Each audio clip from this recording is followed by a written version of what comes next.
I'm a community psychiatric nurse with over 30 years experience in psychiatry.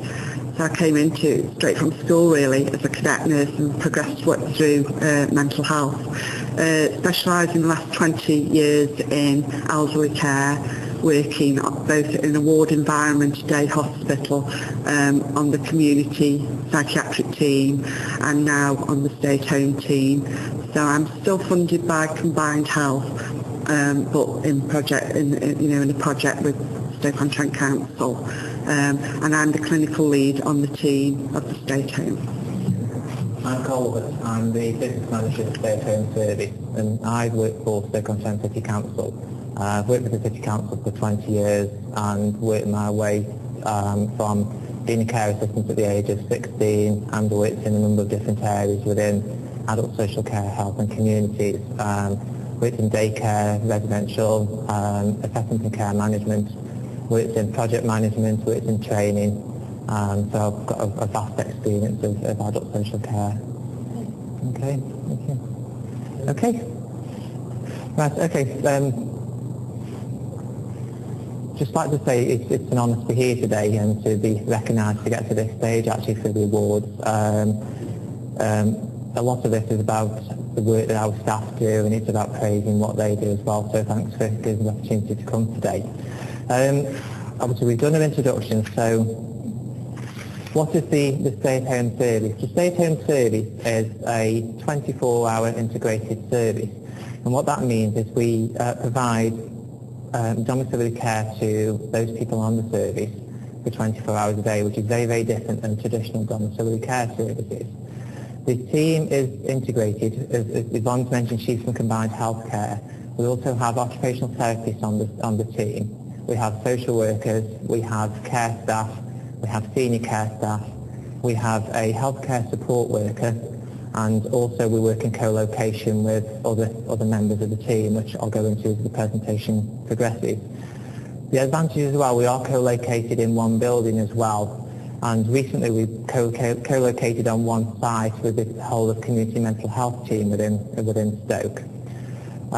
We do have a lot of partnerships as part of the service. We work very closely together with the Alzheimer's Society, who is actually based in our building with us. We work closely with Saltbox, which is a voluntary organisation who provides the data link service. We work with the fire service, who provide fire risk assessments, the telecare service, supporting people, libraries and communities, so we can enable people to ascertain and obtain activities out in the community, and also with Stirling University, the Dementia Centre.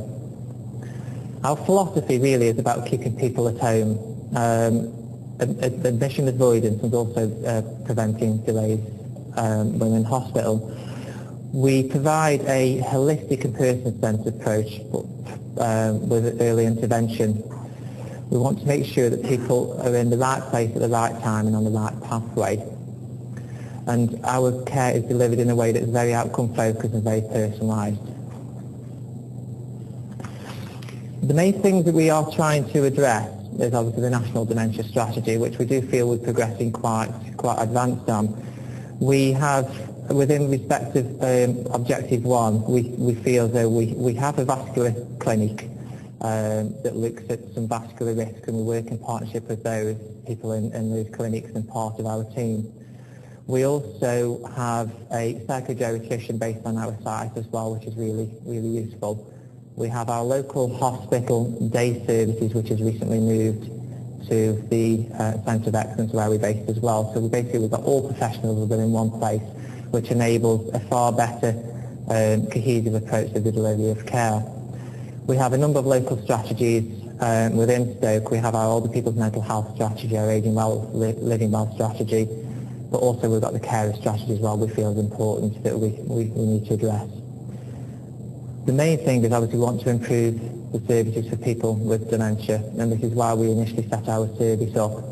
We set it up as a pilot some 18 months ago and mainstreamed that 12 months later, and recently expanded the service due to the need of the population within Stoke. As touched on earlier as well, we want to address and prevent people being admitted into acute care. We want to prevent those people with dementia even reaching the A&E stage. We work with GPs currently, but we also work with the acute interface about admission avoidance.